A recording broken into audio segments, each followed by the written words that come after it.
found the secret inheritance my grandfather left me, in the most unexpected place. So, my grandfather passed away a few months ago.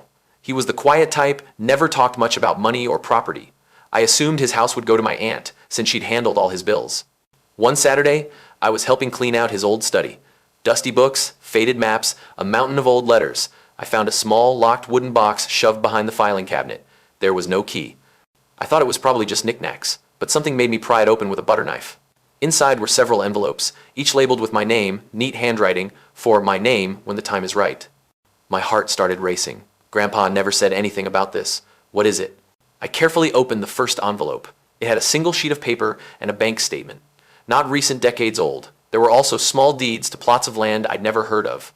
Rural areas, small plots, nothing flashy. I thought, is this worth anything? So I start checking the addresses online, and my jaw drops. Over the years, each of these small plots had grown in value exponentially. Some were now prime commercial land. If I sold all of them, it was a fortune. The last envelope had a letter from my grandfather.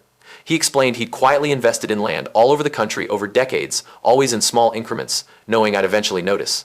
And then it hit me. He didn't want me to grow up spoiled or entitled. He wanted me to discover it myself, piece by piece. I sat there for hours, feeling a mix of awe, guilt, and gratitude. None of this was easy money. It was patience, foresight, and trust. And it was a secret he carried alone for decades. I decided not to sell anything immediately. I wanted to understand it all, preserve it, maybe even develop it carefully. The twist? My grandfather wasn't a business genius, just someone who quietly thought ahead. And he proved that legacy doesn't have to be flashy. Sometimes it's hidden in plain sight. My takeaway? Sometimes the biggest surprises aren't inherited in a will. They're discovered in patience.